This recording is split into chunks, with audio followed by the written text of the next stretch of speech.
आज के विषय में हम बात करेंगे धन दिलाने वाली कौन कौन सी दशाएं होती हैं। सभी दशाओं को मैं यहाँ पर आपको लिख रहा हूँ। आपको बहुत ही आसान तरीके से सिर्फ जैसे मैंने लिखा है ऐसे ही लिख के सिर्फ कैलकुलेट करके रख देना है, और ये दशाएं जब जब आएंगी तब तब आपके जीवन में धन मिलेगा। यानी किस किस उम्र में आपको धन का लाभ होने वाला है, ये सब कुछ आपको पता चल जाएगा।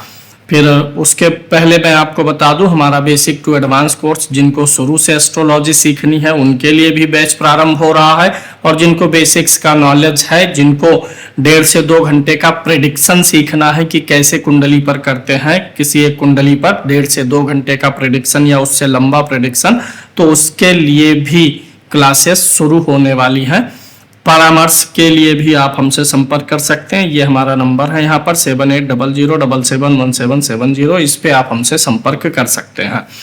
यहाँ पर कई रोचक विषय भी आपको पता चलेंगे धन से जुड़े हुए। आपको 2 चीजें पता चलेंगी। एक तो आपको ये पता चलेगा कि कौन से ग्रह हैं जो आपके धन से जुड़े हुए हैं, यानी धन आपकी कुंडली में धन को कंट्रोल करने वाले कौन कौन से ग्रह हैं। एक तो ये जानकारी भी हो जाएगी, और आपको ये भी पता चल जाएगा किस किस समय में आपको धन का लाभ होने वाला है, और दशाएं पता चल जाएंगी कौन कौन सी दशा, वो दशा आपके जिस उम्र में पड़ेगी उन समय में आपको लाभ होता हुआ नजर आएगा। आपको अपनी लग्न कुंडली आपके सामने रख लेनी है, और उसके साथ साथ एक होता है ग्रह स्पष्ट।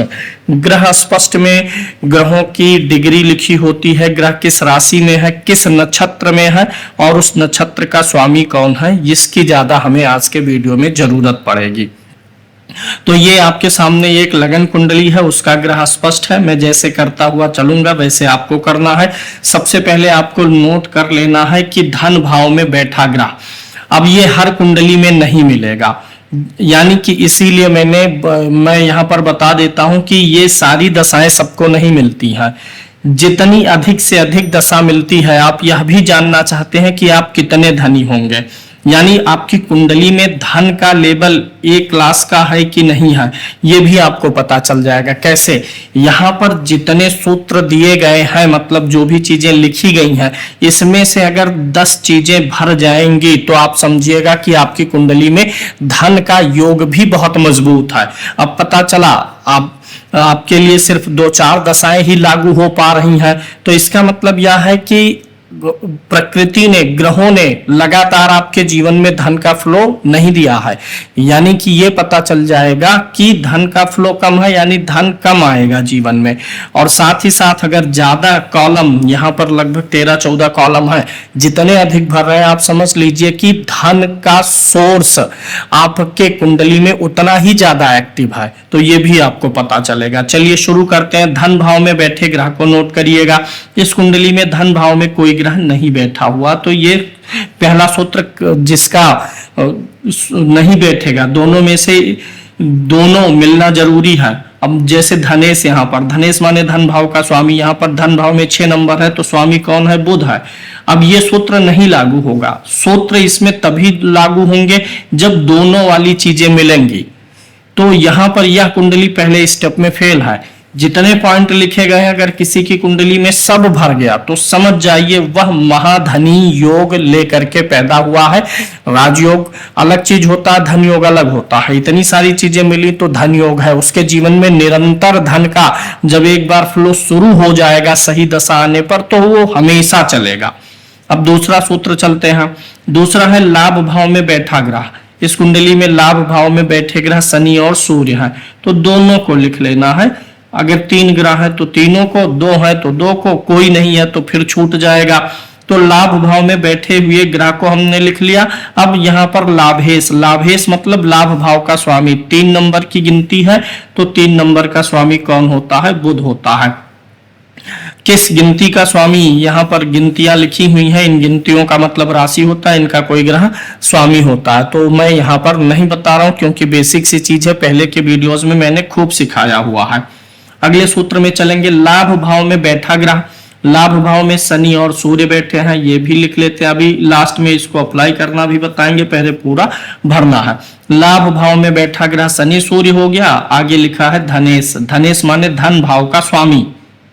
तो धन भाव में कौन सा राशि है? 6 नंबर। तो स्वामी कौन हो गया? बुध हो गया। आगे चलेंगे, धन भाव में बैठे ग्रह को लीजिए। धन भाव में कोई भी ग्रह नहीं बैठा हुआ है, आपके बैठा है तो आप लिख लीजिएगा। फिर यहाँ पर लिखा है लाभेश, लाभेश माने लाभ भाव का स्वामी, यहाँ पर बुध है। तो इनकी कुंडली में ये सूत्र भी नहीं लगेगा, मतलब अभी तक के 4 सूत्रों में 2 सूत्र इनका कट गया है। अब आगे अभी यहाँ पर जितने हैं 1 2 3 4 5 6 7 8 9 10 11 12 13 14 सूत्र हैं। 14 का 50% कितना होता है? 7। 7 मिलेंगे अगर तो समझ लीजिए लगभग जीवन में धन का फ्लो ठीक ठाक रहेगा। 7 से जितना ऊपर चला जाएगा उतना ही अच्छा। अब यहाँ पर आ जाइए, लाभ भाव का स्वामी देख लीजिए। लाभ भाव का स्वामी कौन है? बुध। यहाँ पर हमने लिख लिया बुध को। अगले में धन भाव का स्वामी, धन भाव का स्वामी कौन है? बुध है। कुछ सूत्र तो सब कुंडली में मिलेंगे क्योंकि प्रकृति ने भेजा है तो कुछ तो धन देगा ही देगा, तो वो कॉमन फैक्टर है। जैसे ये सूत्र सबकी कुंडली में मिलेगा। तो लाभ भाव का स्वामी बुध हो गया और धन भाव का स्वामी बुध हो गया, लिख लिया। अगले सूत्र पे लाभ भाव में बैठा ग्रह, लाभ भाव में शनि सूर्य है, फिर से लिख लिया शनि और सूर्य। फिर यहाँ पर है धन भाव में बैठा ग्रह, धन भाव में इनके यहाँ पर कोई भी ग्रह नहीं बैठा हुआ है। वास्तव में ये बैठा हुआ ग्रह सबसे ज्यादा महत्वपूर्ण है क्योंकि किसी भाव में बैठने वाला ग्रह ही भाव को सक्रिय बनाता है। जैसे खाली घर, जहाँ कोई ग्रह नहीं बैठा हुआ है, उसको आप ऐसे समझ सकते हैं कि आपके पास कोई घर है, उसमें कोई रहता नहीं है, और जिसमें ग्रह है तो उसको ऐसे समझ लीजिए घर है लेकिन उसमें लोग रहते हैं। तो जिस घर में लोग रहते हैं वो घर जीवंत रहता है, और जो घर बंद पड़े रहते हैं उसमें जाले लगते हैं, धूल जमा होती है, वो घर जीवंत होने के बजाय धीरे धीरे गंदा होता जाता है। जहां ग्रह रहते हैं उसकी डेली साफ सफाई और मेंटेनेंस बनी रहती है। आगे आप चलेंगे, अब नक्षत्र आपको देखना होता है। नक्षत्र कैसे देखना? धनेश, धनेश के नक्षत्र का ग्रह, यानी उस ग्रह को लिखना है जो धन भाव के स्वामी के नक्षत्र में। कैसे देखेंगे? पहले आपको देखना है आपकी कुंडली में, यहाँ पर जो भी नक्षत्र की बात है वो धनेश और लाभेश की बात है। धन भाव का स्वामी ग्रह कौन सा है आपकी कुंडली में? नोट कर लीजिए। जैसे यहाँ पर बुध है, यहाँ पर लाभ भाव का भी स्वामी बुध है फॉर्चुनेटली, और ज्यादातर कुंडलियों में अलग अलग आएंगे। तो आपको देख लेना है कि आपके धन भाव का स्वामी ग्रह कौन सा है, लाभ भाव का स्वामी ग्रह कौन सा है, दोनों लिख लीजिए। फिर उसके बाद उस ग्रह को तलाशना है 9 ग्रहों में से जो इसके नक्षत्र में बैठा हो। जैसे अगर मान लीजिए यहाँ पर 8 नंबर होता तो धन भाव का स्वामी कौन हो जाता? मंगल हो जाता। तो हमें मंगल का नक्षत्र नहीं देखना है, हमें मंगल को छोड़ के या मंगल सहित अन्य ग्रहों को देखना है जो मंगल के नक्षत्र में हो। तो यहाँ पर बुध आया हुआ है, धनेश और लाभेश बुध है। तो हमें देखना कौन सा ग्रह बुध के नक्षत्र में बैठा है। लगन जो है इनका शुक्र के नक्षत्र में है, सूर्य इनका जो है राहु के नक्षत्र में है, चंद्रमा इनका केतु के नक्षत्र में है, मंगल इनका केतु के नक्षत्र में है, बुध इनका चंद्रमा के नक्षत्र में है। अगर बुध खुद भी अपने ही नक्षत्र में होगा तो काउंट कर लेंगे, धनेश लाभेश अपने ही नक्षत्र में होंगे तो चलेगा। गुरु इनका बैठा हुआ है बुध के नक्षत्र में, तो बुध धनेश भी है, लाभेश भी है, गुरु बैठा हुआ है। अगला शुक्र को देखेंगे तो शुक्र भी बुध के नक्षत्र में है, यानी जो ग्रह धन भाव और लाभ भाव का स्वामी है उस ग्रह के नक्षत्र में जो बैठा है उसको लेना है। तो हमें यहाँ पर 2 ग्रह मिले हैं, एक तो गुरु मिला है और एक दूसरा कौन मिला है? शुक्र। अब यहाँ पर आगे चलेंगे, धनेश के नक्षत्र का ग्रह, धनेश के नक्षत्र का ग्रह कौन सा है? अब यहाँ पर गुरु और शुक्र दोनों आ जाएंगे क्योंकि धनेश की भी राशि है, ये बुध ही है और लाभेश भी है। तो गुरु को हम द्वितीय भाव के स्वामी की राशि में भी मानेंगे, शुक्र को भी द्वितीय भाव के स्वामी के नक्षत्र में मानेंगे। ऐसे लाभ भाव के स्वामी के नक्षत्र में गुरु भी, लाभ भाव के स्वामी के नक्षत्र में शुक्र भी। तो गुरु शुक्र दोनों लेना पड़ेगा, ले लिया हमने। अब यहाँ आगे लिखा धन भाव का स्वामी, फिर हमने लिख लिया बुध को। इसी प्रकार से धनेश के नक्षत्र का ग्रह, धनेश के नक्षत्र का जो ग्रह है वो यही है, धनेश के नक्षत्र में गुरु और शुक्र बैठे हुए हैं। लाभ भाव का स्वामी फिर वही चीज, यहाँ पर धन था यहाँ पर लाभ है। तो चूंकि यहाँ पर कुंडली ऐसी है कि धनेश लाभेश दोनों एक हो गया है, तो ये कौन सी दो लगन की कुंडलियां होती हैं जिसमें बुध और गुरु धनेश लाभेश दोनों हो जाते हैं। तो एक तो सिंह लगन हो गया जिसमें धनेश लाभेश बुध है। दूसरा मैं आपको देता हूं वह कौन सी लगन होगी जिसमें गुरु जो है धनेश और लाभेश दोनों हो जाता है। आपको बताना है गुरु धनेश भी हो और गुरु लाभेश भी हो जाए, वह कौन सा लगन हो सकता है। क्योंकि अगर यहाँ 9 नंबर रहेगा 10, 11, 12 अपने आप आ जाता है। आगे देखेंगे धनेश के नक्षत्र का ग्रह, जो वह ग्रह लिखिए जो धन भाव के स्वामी के नक्षत्र में हो। तो यहाँ पर भी वही आएगा, गुरु और शुक्र ही आने वाला है। धन भाव में बैठा ग्रह यहाँ पर कोई नहीं है, तो ये पूरा सूत्र कैंसिल हो जाता है क्योंकि दोनों तरफ में मिलना चाहिए। अगला सूत्र है यहाँ पर धनेश के नक्षत्र का ग्रह, तो वही फिर से आएगा गुरु और शुक्र इस कुंडली में। लाभ भाव में बैठा ग्रह शनि और सूर्य है, दोनों को लिख लीजिए। आगे लाभेश के नक्षत्र का ग्रह, तो इस कुंडली में लाभेश भी वही बुध है, तो गुरु और शुक्र ही रिपीट होने वाले हैं। जितने भी ग्रह होंगे धनेश या लाभेश के नक्षत्र में सबको काउंट करेंगे। तो यहाँ पर लाभेश के नक्षत्र में लाभेश बुध, उसके नक्षत्र में गुरु शुक्र लिख लिया। लाभ भाव का स्वामी कौन है? बुध है, उसको भी लिख लिया। अब यहाँ पर जो है फिर आगे बढ़ेंगे, लाभेश के नक्षत्र का ग्रह गुरु और शुक्र फिर आ जाएगा, गुरु शुक्र। और लाभ भाव में बैठा ग्रह फिर से शनि सूर्य आ जाएंगे। फिर लाभेश के नक्षत्र का ग्रह, लाभेश के नक्षत्र का ग्रह गुरु और शुक्र है। धन भाव में बैठा ग्रह कोई नहीं है इस कुंडली में। लाभेश के नक्षत्र का ग्रह गुरु और शुक्र है। धन भाव का स्वामी यहाँ पर कौन है? बुध है। तो इस प्रकार से ये पूरा चार्ट आप तैयार कर लीजिए।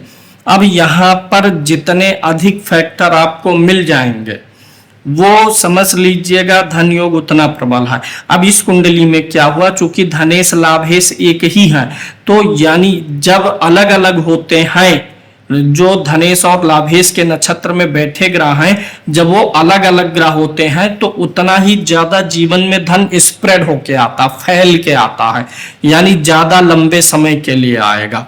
अब मुख्य चीज समझिएगा, मुख्य चीज यह है जहां पर दोनों कॉलम आपके भरे हुए हैं उन्हीं को आपको लेना है। और कैसे देखना है, जैसे इसमें शनि सूर्य है और बुध है, शनि की महादशा में बुध की अंतरदशा, बुध की महादशा में शनि की अंतरदशा, फिर सूर्य की महादशा में बुध की अंतरदशा, बुध की महादशा में सूर्य की अंतरदशा।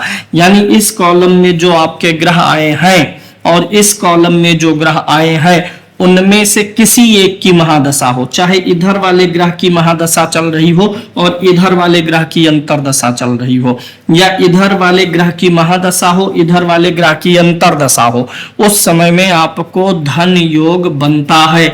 और धन योग उस समय थोड़ा सा गोचर पर भी निर्भर करता है। जैसे मान लीजिए किसी का धन योग इस समय में सक्रिय हुआ है लेकिन उस समय व्यक्ति की 7.5 चल रही है, ढैया चल रहा है, या उम्र बहुत अधिक हो चुकी है, या उम्र बहुत कम है, बुढ़ापे में आप प्रवेश कर चुके हैं, या अभी आपने सामाजिक जीवन में प्रवेश ही नहीं किया, बालक है, तो वो समय छोड़ देना है। शेष अपनी लाइफ के प्राइम टाइम में, यानी कि जब आप सामाजिक जीवन में प्रवेश कर चुके हैं और उस अवस्था तक जब तक आप काम करने में सक्षम है, काम कर रहे हैं, आप रिटायरमेंट नहीं लिए हैं, तब तक के बीच में इसमें से किसी एक की महादशा किसी एक की अंतरदशा हो तो आपको अच्छा धन मिलेगा। अगर उस दशा के दौरान बीच में 7.5 वगैरह है तो थोड़ा धन का फ्लो डाउन करता है। अब इसमें एक विशेषता क्या है कि बार बार गुरु और शनि आया हुआ है। अगर ये दोनों अलग हो जाते हैं, गुरु शनि आने से क्या हुआ, गुरु की महादशा शुक्र की महादशा, ऐसे बहुत सारे ग्रहों की महादशाएं होती हैं, तो इनका ज्यादातर धन योग कहां कहां जाकर के टिक रहा है, गुरु शुक्र बार बार आया है और बुध बार बार आया हुआ है। यानी ये गुरु शुक्र और बुध की महादशा और अंतरदशाएं ही बार बार सक्रिय हो रही हैं। अन्य भी है, शनि भी है, सूर्य भी है, लेकिन बहुत कम बार है। तो ज्यादातर धन इनको गुरु शुक्र और बुध से ही मिलेगा। अब अगर अधिक ग्रह होते तो क्या होता कि दशाएं जल्दी जल्दी रिपीट होती। अब जब एक बार गुरु की अंतर्दशा आएगी तो फिर बहुत दिन बाद शुक्र आएगा, फिर बहुत दिन बाद बुध आएगा, तो अलग अलग ग्रह होने से क्या होता है, जल्दी जल्दी अंतर्दशाएं पड़ जाती हैं। दूसरी चीज इसमें से एक महादशा लेना बताया गया है और एक अंतर्दशा। तो जब ग्रहों की संख्या और अधिक होती है तो और अधिक महादशाओं को एंजॉय करने का हमारे जीवन में टाइम हमको मिल जाता है, तो अधिक होना ज्यादा ठीक है। दूसरी बात, इसमें जो सूत्र दिए गए हैं कि धनेश और लाभेश के नक्षत्र में स्थित ग्रह, तो ये भी सबकी कुंडली में लागू नहीं होता है।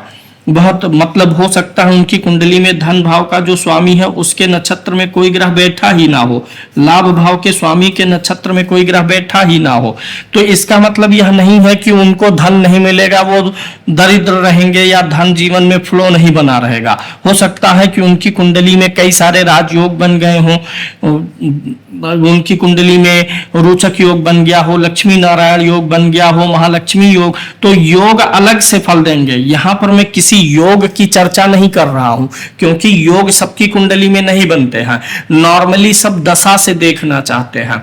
तो बिना योग वाली कुंडलियों में धन कैसे सक्रिय होगा उसके बारे में यह वीडियो है। मतलब अगर ये नहीं मिल रहे तो भी व्यक्ति धनी हो सकता है, धन का फ्लो बना रह सकता है, लेकिन अगर ये मिल रहा है तो ये तो धन देगा ही देगा। उम्मीद है जो मैं समझाना चाह रहा था इस पूरे टेबल से आप कुंडली पर अप्लाई ही मत करिए, बल्कि ये आपको ये भी सिखा देगा किसी की भी कुंडली देख करके कि उसके जीवन में धन कब कब आएगा आप जान पाएंगे। अब जो होशियार एस्ट्रोलॉजर है, जिनको थोड़ी समझ है, प्रेजेंस ऑफ माइंड है, जो एस्ट्रोलॉजी को समझते हैं, वो इस बात को भी समझेंगे कि इसमें जो जिन ग्रहों को हमने निकाला हुआ है उन ग्रहों का बल कैसा है कुंडली में, ये भी मैटर करता है। अब जैसे लाभ भाव का स्वामी यहाँ पर बुध है, धन का भी स्वामी बुध है, लेकिन बुध बहुत बार कुंडली में अस्त हो जाता है। अब आप कहिए कि आपका बुध आ गया, बुध मिल गया इस सूत्र से गुरुजी, लेकिन उस दशा में धन बहुत अल्प आया, थोड़ी सी, सिर्फ मैं 11 रुपए सैलरी थी मेरी, सिर्फ 12 हो गई, 11 से 12 सिर्फ इतना ही अंतर आया। ये तो मैं उदाहरण दे रहा हूँ, 11 रुपए की सैलरी पर कुछ लोग कमेंट करेंगे आजकल किसकी सैलरी 11 रुपए होती है। वो समझाने का फोकस पे ध्यान करें। 11 से 12 का अंतर आ रहा है, तो ये भी कारण होता है कि जिन ग्रहों को यहाँ पर लिया गया है उन ग्रहों का बल कैसा है। अगर वो ग्रह बली हैं, केंद्र स्थानों में कहीं बैठे हैं, त्रिकोण में बैठे हुए हैं, वो 6, 8, 12 में नहीं गए हैं, या फिर 6, 8, 12 में भी हैं तो अच्छी राशि में है, अच्छी राशि में है, पीड़ित नहीं हुए हैं, उनके ऊपर कोई दोष नहीं आया है। जैसे यहाँ पर शनि सूर्य बार बार आए हैं, अब शनि सूर्य में धन तो मिल जाएगा, लेकिन शनि सूर्य की युति में सूर्य पीड़ित भी हो जाता है। तो शनि तो ठीक है, लेकिन सूर्य पीड़ित हो रहा है, इस बात का भी ध्यान रखने की जरूरत रहेगी। जिन दशाओं को दिया गया है ग्रहों को, उनका बल भी अगर आप चेक कर लेंगे तो और बेहतरीन रिजल्ट निकाल सकते हैं। उम्मीद है विषय आपको समझ में आ गया होगा। आप परामर्श के लिए या ज्योतिष के नए बैच के लिए तुरंत संपर्क करिए, जल्दी ही नए बैच प्रारंभ होने वाले हैं। धन्यवाद।